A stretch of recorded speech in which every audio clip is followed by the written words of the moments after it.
We're going to look at how to exempt a student from having a report card in a class where they may be auditing or taking a class for no credit.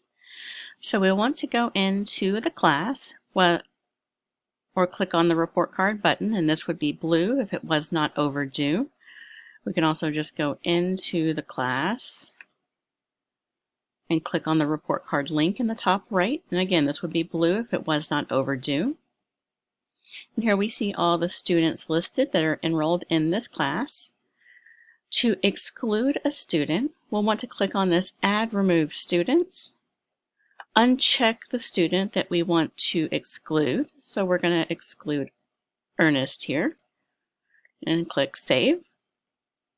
And we'll see Ernest is removed from the list. And then we can fill out the report card for these other students and submit to office as we usually would. Hope this helps.